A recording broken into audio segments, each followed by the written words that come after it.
And post-lunch session we are going to talk about congenital infections. The reason why we've chosen this topic of CMV is I think it's one of the most underdiagnosed congenital infections that we come across. In fact, there's a very excellent paper in the poster area from Vietnam, and they've shown their incidences of CMV pneumonia and how they diagnose CMV pneumonia and their response to ganciclovir. And when I spoke to the author, she told me that they don't treat CMV pneumonia with antibiotics, they only give ganciclovir. I think that really requires a lot of courage. So we're going to go on congenital CMV. Of all the congenital infections, CMV is the commonest. Its incidence is 0.2 to 2.4 globally. It is said that 40 to 60% of adults in the middle and the upper socioeconomic class already have CMV antibodies, and 80% in the lower class would have anti-CMV antibodies. So most of us would be harboring CMV in our system. If I put it in other ways, it would say that 1 in 150 children is born with congenital CMV, and 1 in 750 has CMV disease. Now, what is so unique about CMV? CMV is a virus that is going to remain in our system. It's going to be characterized by latency, and it's going to get reactivated whenever our immune system goes down. Indian data shows that CMV IgG seropositivity is 80 to 95% in the childbearing age group. And every woman who gets pregnant is going to get primary CMV to the tune of 1 to 3%. Maternal antibodies don't protect the fetus against infection, and CMV is one disease that is going to be recurrent. So you may get a reactivation of CMV even during pregnancy, and that could transmit the disease.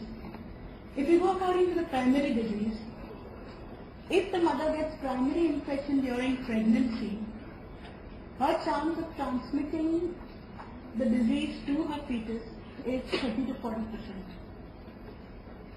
If she has reactivation of CMV during pregnancy, the vertical transmission rate is going to be around 1%. Now, how is this transmission going to occur? It's going to occur through the placenta, just like HIV, through the placenta, intrapartum, or at the time of breastfeeding. But we don't really have that much data to make any recommendations on the type of delivery to be conducted in these patients, or whether they should stop breastfeeding. There is no real data on that. So currently there are no guidelines to tell you, okay, you do a cesarean section or you do no breastfeeding. Currently we recommend them to do everything that is advised for any other woman. Now, problems with CMV. A child who's got the CMV virus because the mother got CMV, 10 to 15% of them will be symptomatic at birth, whereas the rest will be asymptomatic. Of the ones who are symptomatic, 20% will die, 80% will be left behind with sequelae. Of the ones who were asymptomatic, 10% will still go on to develop long-term problems. And what are those problems long-term? Sensory neural deafness, mental retardation, intracranial calcification, epilepsy, visual and hearing problems. Now, what is the classical symptomatic CMV? What we identify as symptomatic CMV must be the tip of the iceberg. What we are missing out is a lot of these undiagnosed asymptomatic CMVs. Most common is jaundice, fatigue. This was a paper by Bopana in Pediatric. This was one of the landmark papers after which the role of ganciclovir came into the picture for neonates. What they found that most of the congenital CMVs are jaundice, fatigue, hepatosplenomegaly, chorioretinitis, microcephalic seizures. Now, is it that any particular time that the child will get infected is related to this clinical picture? Actually, no. There is no relationship. We've been seeing a lot of patients with CMV, and we see most of them coming to us as neonatal jaundice, hepatosplenomegaly. So most likely they've been getting this CMV later on in their trimester. Now, this was what we had seen May 2005 to May 2006, 1 year.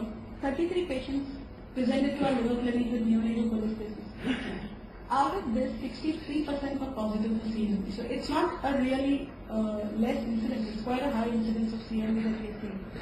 What has been our experience? We've seen that most of them come to us in jaundice.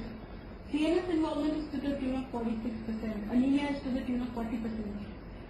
Deafness, thrombocytopenia and chorioretinitis is not that common. So maybe we are seeing this transmission coming much later on in life.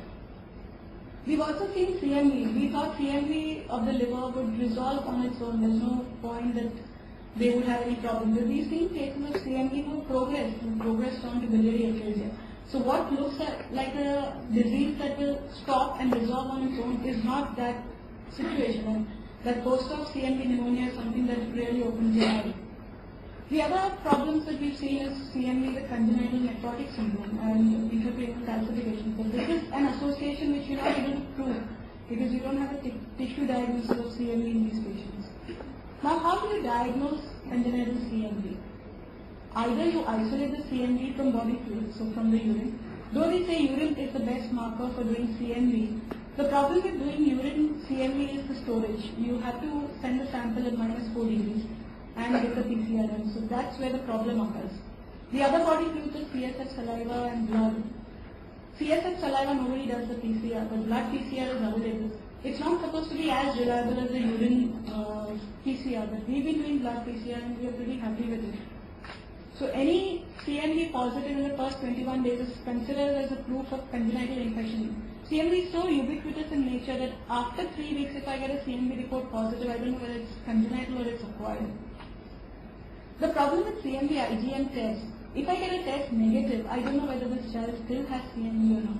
If I get a test positive, okay, there may be CMV. But if it's negative, I don't know whether the test is false negative. But is there some way that we could do antenatal diagnosis? Suppose I did a mother, there are a lot of gynecologists who do torch titers in mothers during their pregnancy and they get a CMV positive. So then what are we supposed to do for the baby? Are we supposed to test the baby for congenital infection? Should we go ahead and do an amniocentesis and a PCR? Should we do a fetal blood sampling?